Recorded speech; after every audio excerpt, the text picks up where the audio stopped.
Assalamualaikum warahmatullahi wabarakatuh. Kembali lagi jumpa dengan channel kami. Kami doakan teman-teman YouTube semua dalam keadaan sehat walafiat. Oh ya, aku ingetin buat teman-teman YouTube semua yang belum sempat subscribe, bisa subscribe sekarang ya, supaya ketika ada informasi menarik lainnya, teman-teman YouTube semua tidak ketinggalan informasi. Di video kali ini kita akan membahas tentang bagaimana sih bentuk surat pelepasan ya. Surat pelepasan hak kendaraan. Jadi jika teman-teman YouTube semua membeli kendaraan atas nama PT, nah dalam persyaratan ketika mau balik nama itu ada namanya surat pelepasan hak kendaraan. Nah kalau misalnya dari nama pribadi itu tidak ada ya yang namanya syarat surat pelepasan hak kendaraan. Kita akan bahas pentingnya surat tersebut, dan ketika teman-teman YouTube semua membeli kendaraan atas nama PT harus dan wajib ada surat tersebut, selain kwitansi jual beli, selain BPKB dan juga STNK dan segala macamnya. Yang paling wajib lagi adalah tentang surat pelepasan hak kendaraan. Bagaimana sih bentuk, isi dan wujud dari surat hak pelepasan kendaraan tersebut? Kita akan bahas poin-poinnya di video kali ini ya.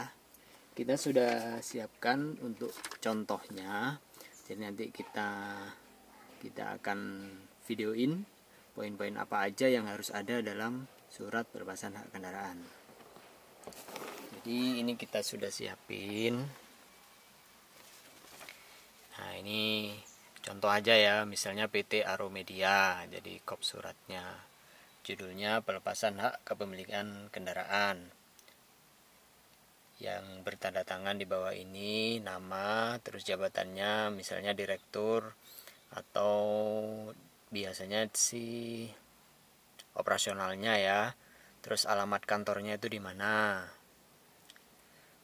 Kemudian mewakili PT Aromedia telah melepaskan hak kepemilikan atas kendaraan dengan data sebagai berikut. Nah ini yang penting yang harus saya tunjukkan ke teman-teman YouTube semua. Jadi data-data ini harus sesuai dengan BPKB ya. Jadi nomor polisinya, terus merek.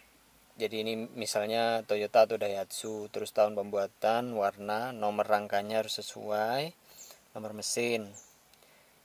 Nah, diberikan kepada siapa? Ini harus ada nanti namanya ya. Kepada nama di bawah ini, nama misalnya Slamet ya.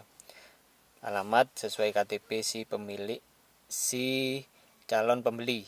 Nah, ini harus sesuai dengan identitas si pembeli. Nah, karena kalau misalnya ini berbeda, nanti akan bermasalah ketika kita meminta rekompolda. Ya. Jadi misalnya kita beli plat B, terus kita mutasi ke Jember, Jawa Timur. Berarti nanti kan rekompoldanya di Jatim. Nah, ini harus atas nama kita sendiri nih. Kalau tidak, nanti akan bermasalah ketika kita meminta rekompolda. Jadi kalau antar wilayah itu harus ada rekompoldanya saat kita balik nama.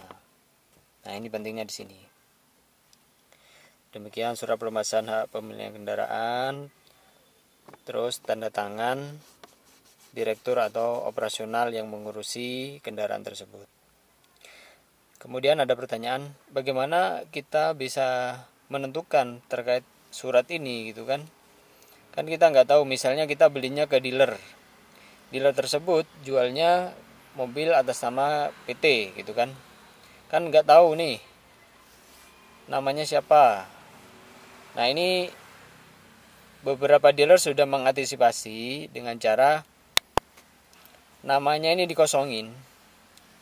Nah, dari PT ini dikosongin, sehingga ketika dealer menjual ini nggak ada namanya, nanti kita bisa langsung isi. Karena kalau ini berbeda dengan identitas kita, nanti akan bermasalah saat kita meminta rekompolda. Nah, jadi harus sesuai.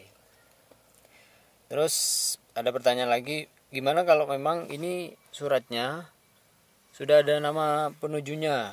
Nah ini kan misalnya sudah ada dari dealernya, sudah ada namanya gitu kan, kita tinggal minta ke dealernya. Biasanya dealer udah tahu nih, udah tahu menyediakan yang bentuk kosongan. Terus pertanyaan lagi, gimana kalau dealernya misalnya tidak mau menyanggupi misalnya, terus sudah ada suratnya, sudah ada tanggalnya, tapi namanya bukan nama kita. Solusinya kita harus buat sendiri. Buat sendiri, format suratnya seperti ini. Nah, tapi kalau kita buat sendiri nanti kendalanya di sini ya. Kan sudah ditandatangani. Bagaimana selanjutnya? Ya mau tidak mau kita harus tiru ya. Meskipun sebenarnya itu hal yang tidak benar. Nah, tapi kebanyakan sih dealer udah tahu ya, ketika dia menjual mobil atas nama PT, dia menyiapkan surat pelepasan haknya itu namanya pasti dikosongin. Kalau terpaksa ada namanya, kita harus buat. Nah itu, kami sarankan ketika kita mau proses balik nama, ketika bantuan cek fisik, jadi artinya bantuan cek fisik itu berkas kendaraan sama posisi mobil itu tidak satu tempat. Jadi misalnya plat B, kita posisi di Jember, berkasnya kan berarti ada di Jakarta. Nah ketika kita cek fisik itu tidak perlu ke Jakarta, ke Jember juga bisa, ke Samsat Jember juga bisa. Namanya bantuan cek fisik. Nah itu kami sarankan lewat biro jasa, supaya misalnya ada semacam surat pelepasan ini kita buat sendiri, itu biasanya lebih lancar kalau lewat biro jasa. Nah ketika ini sudah selesai, nanti menyertakan BPKB, terus STNK,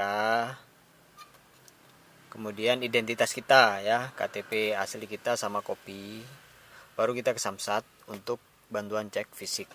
Atau kalau misalnya kita sama-sama di Jakarta, ya langsung aja cek fisik. Jadi nggak perlu bantuan cek fisik. Bantuan cek fisik itu artinya kendaraan tidak berada satu tempat dengan keadaan berkas induknya.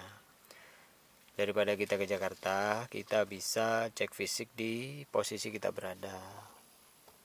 Begitu teman-teman YouTube ya. Jadi sudah tidak ada kendala ketika akan membeli mobil atas nama PT. Di video kita sebelumnya kita sudah pernah bahas itu untuk proses-prosesnya, mulai dari nol sampai nanti jadi. Nah ini di video ini kita khusus membahas bagaimana bentuknya surat pelepasan hak kepemilikan kendaraan. Ini ya poin-poinnya ini. Demikian video kali ini, mudah-mudahan bermanfaat. Jika ada pertanyaan, jika ada pengalaman atau ingin sharing, bisa ditulis di kolom komentar. Oke, mudah-mudahan bermanfaat. Wassalamualaikum warahmatullahi wabarakatuh.